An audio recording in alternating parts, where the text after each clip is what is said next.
Hi all, ജയ്മെയിൻ 2026 first ഫേസിലേക്ക് ഇനി കുറച്ച് ദിവസങ്ങൾ മാത്രമേ ഉള്ളൂ. അപ്പോൾ ഈ സമയത്ത് നിങ്ങൾ ശ്രദ്ധിക്കേണ്ട കുറച്ച് കാര്യങ്ങൾ ഞാൻ പറഞ്ഞുതരാം. അപ്പോൾ ഓരോന്നായിട്ട് നോട്ട് ചെയ്ത് വെച്ചോ. ഫസ്റ്റ് തന്നെ അവോയ്ഡ് യുവർ സോഷ്യൽ മീഡിയകൾ കംപ്ലീറ്റ് ആയിട്ട് അവോയ്ഡ് ചെയ്യുക. ഓക്കെ, അപ്പോൾ ഇപ്പം നിങ്ങൾ വിചാരിക്കുന്നുണ്ടാവും സാറിന് വട്ടായോ, സോഷ്യൽ മീഡിയ അവോയ്ഡ് ചെയ്യണമെന്ന് സോഷ്യൽ മീഡിയയിൽ തന്നെ വന്നിട്ടാണല്ലോ സാറ് പറയുന്നത്. സി ഗൈസ്, ഞാൻ സോഷ്യൽ മീഡിയ അവോയ്ഡ് ചെയ്യാൻ ഉദ്ദേശിച്ചത് നമ്മുടെ റീൽസ്, അതുപോലെ തന്നെ നമ്മുടെ ഫോട്ടോസ് അല്ലെ, ഇങ്ങനത്തെ സാധനങ്ങൾ ഇടുന്ന പരിപാടി ഉണ്ടല്ലോ, ഫോട്ടോ ഇടുക, റീൽ ഇടുക അല്ലെ, ഇങ്ങനത്തെ സംഗതികളുണ്ടല്ലോ, അതൊക്കെ തൽക്കാലം ഒഴിവാക്കാൻ വേണ്ടിയിട്ടാണ്. അതായത് പുതിയ ഫോട്ടോ ഒക്കെ നമ്മൾ പോസ്റ്റ് ചെയ്തെന്ന് വരിക, നമുക്കൊരു പ്രശ്നമുണ്ട്. നമ്മൾ പുതിയ ഫോട്ടോ പോസ്റ്റ് ചെയ്താൽ ആരെങ്കിലും ലൈക്ക് അടിച്ചോ, എത്ര പേര് ഷെയർ ചെയ്തു, ആരുടെയൊക്കെ കമൻറ്റ് അതിലുണ്ട് എന്നൊക്കെ നോക്കുന്ന ഒരു ടെൻഡൻസി നമ്മൾ പൊതുവേ കൂടുതലാണ്. അതുകൊണ്ടാണ് അങ്ങനത്തെ കാര്യങ്ങൾ പറഞ്ഞത്. റീലിൻ്റെ മുകളിൽ ഇരിക്കാതിരിക്കുക, വെറുതെ ഒന്ന് റിലാക്സ് ചെയ്യാൻ വേണ്ടി റീല് കാണാനിരിക്കും.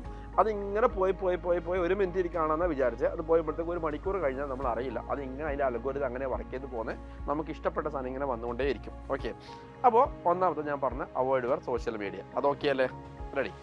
ഇനി രണ്ടാമത്തെ കാര്യം എന്ന് പറഞ്ഞാൽ പഠനവുമായി ബന്ധപ്പെട്ട് നമ്മൾ പോകുകയാണെങ്കിൽ പുതിയ സാധനങ്ങൾ ഇപ്പോൾ പഠിക്കണം. ഇപ്പോൾ ഓൾറെഡി പഠിച്ച സാധനങ്ങൾ നല്ല അടിപൊളിയായിട്ട് തറവാക്കി വെക്കാം.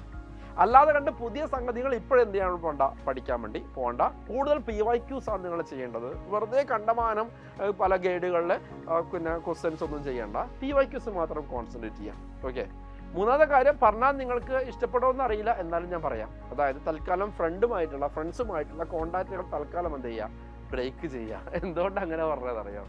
നിങ്ങളൊരു ഫ്രണ്ട് ഉണ്ട്, നിങ്ങൾ വെറുതെ വിളിച്ചുകൊണ്ടിരിക്കുന്ന സമയത്താണ് നിങ്ങൾ പറഞ്ഞത്, എടാ ഞാൻ ഇന്ന ടോപ്പിക്ക് പഠിച്ചുകൊണ്ടിരിക്കുകയാണ്, നീ അത് പഠിച്ചോ എന്ന് നിങ്ങൾ ചോദിക്കുമായിരിക്കും. അപ്പോൾ ആ ചോദിക്കുന്ന സമയത്ത് ചിലപ്പോൾ നിങ്ങൾ അഥവാ പഠിച്ചിട്ടുണ്ടെങ്കിൽ നിങ്ങൾ ആരുടെ ടെൻഷൻ കൂടും.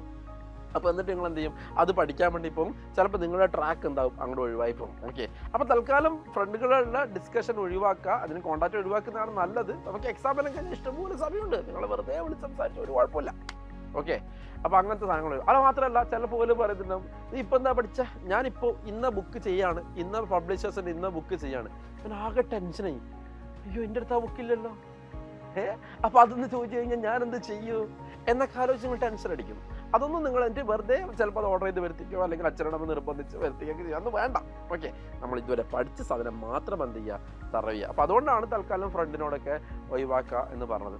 പിന്നെ അതേപോലെ തന്നെ ഈ പറഞ്ഞ പോലെ തന്നെ കുറേ ഫ്രണ്ട്സുകളുടെ എന്തുണ്ടാവും, മറ്റേ വാട്സപ്പ് ഗ്രൂപ്പും കാര്യങ്ങളൊക്കെ ഉണ്ട്. തൽക്കാലം അതിനെ എക്സിറ്റ് അടിക്കുക. കാരണം ആരെങ്കിലും എന്തെങ്കിലും ഡിസ്കഷൻ തുടങ്ങി വെക്കും, നമ്മൾ ആ ഡിസ്കഷനിൽ പങ്കെടുത്തിട്ടില്ലെങ്കിലും അതെന്തായി എന്നുള്ളൊരു ക്യൂരിയോസിറ്റി നമുക്കുണ്ടാവും. അപ്പോൾ നമ്മളത് നോക്കാനുള്ള ടെൻഡൻസി ഉണ്ടാവും. തൽക്കാലം എന്ത് ചെയ്യുക, അതിൽ നിന്നൊക്കെ നമ്മൾ മാറി നിൽക്കുക. അത് അവോയ്ഡ് സോഷ്യൽ മീഡിയയിൽ അതൊക്കെ എന്തായി പെട്ടു. ഓക്കെ, ഇനി അതാണ് പറയാനുള്ളത്. പിന്നെ അടുത്തത് ഫുഡിൻ്റെ എല്ലാം കാര്യമാണ്. ഫുഡ് ഇപ്പം നമുക്ക് ലൈറ്റ് ആയിട്ടുള്ള ഫുഡ് മാത്രം കഴിക്കാം, വെറുതെ ഹെവി ഫുഡൊന്നും കഴിക്കരുത്.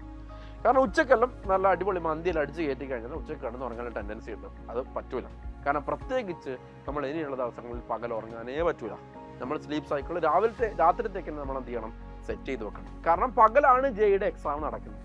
അപ്പോൾ ആ സമയത്ത് നമ്മൾ സ്ഥിരമായിട്ട് ഉറങ്ങിക്കഴിഞ്ഞാൽ നിങ്ങൾക്ക് ആക്ച്വൽ ജെയുടെ സമയത്തും അതേ സമയത്ത് നിങ്ങൾക്ക് ഉറക്കം വരും. അതായത് ബ്രെയിൻ എന്താവും, ഇങ്ങനെ താഴോട്ടേക്ക് പോയിക്കൊണ്ടിരിക്കും, ഡൗൺ ആവും. ഒരേ സമയത്ത് ഇങ്ങനെ ഉറങ്ങി ശീലിച്ചു കഴിഞ്ഞാൽ ആ പകൽ നിങ്ങൾ എന്ത് ചെയ്യാതിരിക്കുക, ഉറങ്ങാതിരിക്കുക എന്നുള്ളത് പ്രത്യേകതരം എന്താണ്, ഇമ്പോർട്ടൻ്റ് ആണ് കേട്ടോ. അപ്പോൾ അതിൽ തന്നെ രാവിലെ 9 മുതൽ 12 മണി വരെയും വൈകുന്നേരം 3 to 6 വരെ മുതലും നിങ്ങൾ എന്ത് ചെയ്യുക, കണ്ടിന്യൂസ് പ്രോബ്ലംസ് വർക്കൗട്ട് ചെയ്യുക. തിയറിയൊന്നും പഠിക്കാതെ കണ്ടിന്യൂസ് പ്രോബ്ലംസ് വർക്കൗട്ട് ചെയ്യുക. എന്താ സാറേ ആ 2 സമയത്തിൻ്റെ പ്രത്യേകത? ആ സമയത്താണ് ജെയ് നടക്കുന്നത്. അപ്പോൾ സ്ഥിരമായിട്ട് ആ സമയത്ത് പ്രോബ്ലം ചെയ്ത സമയത്ത് നമുക്ക് എന്തുണ്ടാവും, നമുക്ക് അതേ സമയത്ത് ഇങ്ങനെ ബ്രെയിൻ ഡെവലപ്പ് ചെയ്യാനുള്ള ഒരു ടെൻഡൻസി ഉണ്ടാവും. മനസ്സിലായില്ലേ? ഓക്കെ, അപ്പോൾ ആ സമയത്ത് നമ്മൾ ബ്രെയിൻ നന്നായിട്ട് ഡെവലപ്പ് ആകും. ആ സമയത്ത് നല്ല ബ്രെയിൻ വർക്ക് ചെയ്യും. അപ്പോൾ എക്സാമിന് പോയി കഴിഞ്ഞാൽ നമുക്ക് എന്തുണ്ടാവും, ആ ഒരു ഗുണം ഉണ്ടാവും കേട്ടോ. അപ്പോൾ ആ സമയത്ത് പ്രത്യേകിച്ച് പിന്നെ ആ സമയത്ത് നിങ്ങൾ എന്ത് ചെയ്യരുത്, വേറെ ഫുഡൊന്നും കഴിക്കരുത്. ആ സമയത്ത് ഫുഡ് കഴിക്കുക, അതിനെ ശീലിക്കുക. അതിൻ്റെ മുമ്പ് ഫുഡ് കഴിക്കുക. അപ്പോൾ ഫോർ എക്സാമ്പിൾ നിങ്ങൾക്ക് രാവിലെയാണ് ഷിഫ്റ്റ് എങ്കിൽ ചിലപ്പോൾ നമുക്ക് 7 മണിക്കൊക്കെ ഫുഡ് കഴിക്കേണ്ടി വരും. അപ്പോൾ അങ്ങനെ തന്നെ ഫുഡ് കഴിച്ചിട്ട് എന്ത് ചെയ്യുക, കുറച്ച് ദിവസം അങ്ങനെ തന്നെ ശീലിച്ച് നിൽക്കുക കേട്ടോ. അപ്പോൾ ഉച്ചക്കാണെങ്കിലും അങ്ങനെ. അപ്പോൾ ഉച്ചക്ക് ഞാൻ അതുകൊണ്ടാണ് മന്തിയൊന്നും കഴിക്കരുത് പറഞ്ഞു, കിടന്ന് ഉറങ്ങിപ്പോകും. 3 to 6 എക്സാം നടക്കുന്ന സമയം അത് നമുക്കൊരു ടെൻഡൻസി വന്നു കഴിഞ്ഞാൽ ആകെ മൊത്തം ടോട്ടൽ കുളാവും. ഓക്കെ, അതുകൊണ്ടാണ് പറയുന്നത് കേട്ടോ. പിന്നെ എന്ത് ചെയ്യരുത്, ഇപ്പോൾ തൽക്കാലം നമ്മൾ ഫങ്ഷൻസിനൊന്നും പോവാതിരിക്കുക. എന്തിനാ ഫങ്ഷൻസ് പോകണ്ടെന്ന് പറഞ്ഞേ? ഒന്നുമില്ല, കുഴപ്പമൊന്നുമില്ല. 2-3 കാര്യങ്ങളാണ്. ഒന്നാമത്തെ കാര്യം എന്ന് പറഞ്ഞാൽ അവിടെ പോയിട്ട് വല്ല പകർച്ചവ്യാധിയോ വല്ലതും പിന്നെ കിട്ടിക്കഴിഞ്ഞാലോ നമുക്കത് റിസ്ക്കാണേ. വല്ല പനിയോ ജലദോഷമോ ഒക്കെ വന്നു കഴിഞ്ഞാൽ ചിലപ്പോൾ പനി ഒരു ദിവസം ഉണ്ടാവുള്ളൂ, ആ ഒരു ദിവസം നമുക്ക് പഠിക്കാൻ വേണ്ടി പറ്റില്ലല്ലോ, നമ്മുടെ ബോഡി ടയേർഡ് ആവുമല്ലോ. പിന്നെ അതേപോലെ തന്നെ എക്സാമിന് തലയെങ്ങനെ പനിച്ചാലോ, റിസ്ക് എടുക്കണ്ട. അപ്പം അതുകൊണ്ട് തൽക്കാലം ആൾക്കാർ കൂടുന്നിടത്ത് നമ്മൾ എന്താക്കുക, പോവാതിരിക്കുക എന്നുള്ളതാണ്. പിന്നെ രണ്ടാമത്തെ കാര്യം, ചിലപ്പോൾ നമ്മൾ തണുത്താൻ ആരെങ്കിലൊക്കെ ഉണ്ടാവും, വല്ല വകയിലെ അമ്മാവനോ ചിലപ്പോൾ ഉണ്ടാവും. അപ്പം എന്താ നീ ഇപ്പോൾ പഠിക്കുന്നത്? എക്സാം എഴുതാൻ വേണ്ടി പോകുന്നത്. എന്താ ജയ് നീയാ? അങ്ങനെ ചോദ്യം മതി, ചിലപ്പോൾ നമ്മൾ തളർന്നു പോകും. അല്ലെങ്കിൽ ഇതുപോലെ തന്നെ മറ്റൊരാൾ ചോദിക്കുകയാണ്, നീ ഇന്ന ടോപ്പിക്കെല്ലാം പഠിച്ചാ എന്നുള്ള സാധനങ്ങളൊക്കെ ഉണ്ടാവുമല്ലോ.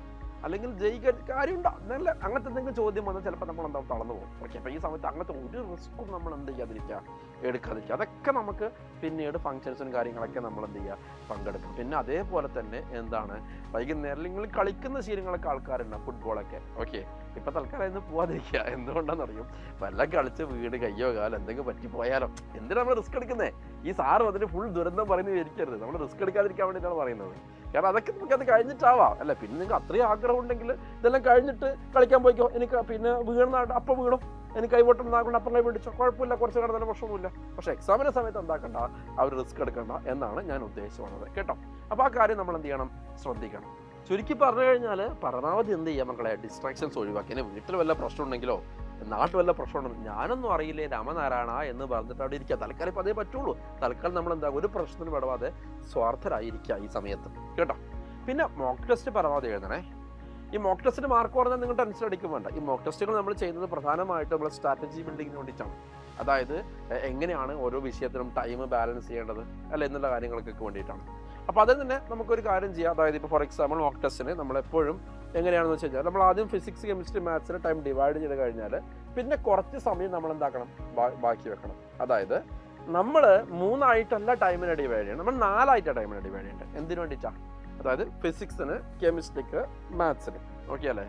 ടൈം കഴിഞ്ഞാൽ ബാക്കി കുറച്ച് സമയം നമ്മൾ എന്ത് വേണം, നമ്മൾ ഒന്നും കൂടി ബാക്ക് അടിച്ചിട്ട് വരാനുള്ള സംഗതികൾ നോക്കാൻ. അഥവാ നമ്മൾ കുറേ മാർക്ക് ഫോർ റിവ്യൂ ഉണ്ട്, ആ മാർക്ക് ഫോർ റിവ്യൂ ഒന്ന് പോയി റിവ്യൂ ചെയ്ത് ആൻസർ ചെയ്യാൻ വേണ്ടിയിട്ടുള്ള ഒരു ടൈം നമ്മൾ അവിടെ വെക്കണം. പക്ഷേ അത് മോക്ക് ടെസ്റ്റിൽ തന്നെ നമ്മൾ എന്ത് ചെയ്യണം, അങ്ങനെ സ്ട്രാറ്റജി നമ്മൾ എന്ത് ചെയ്യണം, ശീലിക്കണം. അല്ലെങ്കിൽ നിങ്ങൾക്ക് തൃപ്തിയായിട്ട് എന്താക്കാൻ വേണ്ടി പറ്റൂല, എക്സാമിനേഷനിൽ നിന്ന് പുറത്തിറങ്ങാൻ വേണ്ടി പറ്റൂല. കാരണം ചിലപ്പോൾ നമ്മൾ ആദ്യത്തെ നോട്ടത്തിൽ കിട്ടാത്ത സാധനം ഉണ്ടാവും.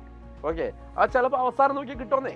കാരണം നമ്മൾ എക്സാം തുടങ്ങുന്ന സമയത്ത് നമ്മളെ ബ്രെയിൻ ഇവിടെയാണ് നിൽക്കുന്നതെങ്കിൽ എക്സാം അവസാനം നമ്മുടെ ബ്രെയിൻ ഇവിടെ എത്തും.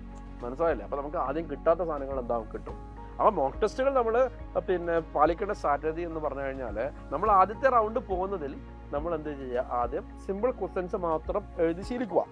ഓക്കെ, ഈ ലെങ്തിയും ടഫായിട്ടുള്ള ക്വസ്റ്റ്യൻ നമ്മൾ ലാസ്റ്റിലേക്ക് വെച്ചാൽ മതി. കാരണം എന്താണെന്ന് വെച്ച് കഴിഞ്ഞാൽ, നമ്മൾ എക്സാമിനേഷൻ തുടങ്ങുന്ന സമയത്ത് ഒരു ലെങ്തി ക്വസ്റ്റ്യൻ ചിലപ്പോൾ 5 മിനിറ്റ് എടുക്കുന്നുണ്ടെങ്കിൽ എക്സാമിനേഷൻ അവസാനിക്കുന്ന നമുക്ക് അത്ര സമയം നമ്മൾ എടുക്കില്ല. ചിലപ്പോൾ 3 മിനിറ്റോ 2.5 മിനിറ്റോ നമ്മൾ എന്താക്കും, തീർക്കും. കാരണം നമ്മൾ ബ്രെയിൻ ഡെവലപ്പ് ചെയ്ത് അവിടെ എത്തിയിട്ടുണ്ടാവും. അതേ സ്ട്രാറ്റജി തന്നെ നമ്മൾ എന്ത് ചെയ്യണം, ഇവിടെ പ്രാക്ടീസ് ചെയ്യണം. അതിനൊക്കെ വേണ്ടി നമ്മൾ എന്ത് ചെയ്യുന്നത്, മോക്ക് ടെസ്റ്റുകൾ എഴുതുന്നത്. ഓക്കെ അല്ലേ? അപ്പോൾ മോക്ക് ടെസ്റ്റുകൾ നിർബന്ധമായിട്ടും എന്താക്കണം, എഴുതണം. അതിന് മാർക്ക് കുറഞ്ഞാൽ നിങ്ങൾ എന്ത് ചെയ്യേണ്ട, ടെൻഷൻ അടിക്കേണ്ട ആവശ്യമില്ല.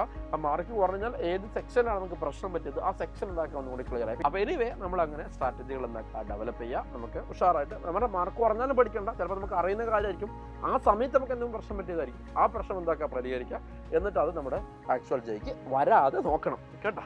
ഓക്കെ, അപ്പോൾ ഇത്രയും കാര്യങ്ങളാണ് പറയാനുള്ളത്. അപ്പോൾ ഇതൊക്കെ നല്ല ഉഷാറായി കഴിഞ്ഞാൽ നമുക്ക് ഉറപ്പായിട്ടും അടുത്ത ഈ ഫേസിൽ തന്നെ നമുക്ക് എന്താക്കും, കിട്ടും. ഈ ഫേസിൽ നമ്മൾ ഉഷാറായി നല്ല പെർസെൻറ്റേജ്, സേഫ് പെർസെൻറ്റേജ് വാങ്ങിക്കാൻ നമുക്ക് കംപ്ലീറ്റ്ലി എന്താക്കാം, അഡ്വാൻസിന് വേണ്ടിയിട്ട് എന്ത് ചെയ്യാം, നമുക്ക് സെറ്റാക്കാം കേട്ടോ. പിന്നെ ടെൻഷൻ ഒന്നും അടിക്കണ്ട. This is not the last chance, this is the first best chance. Okay.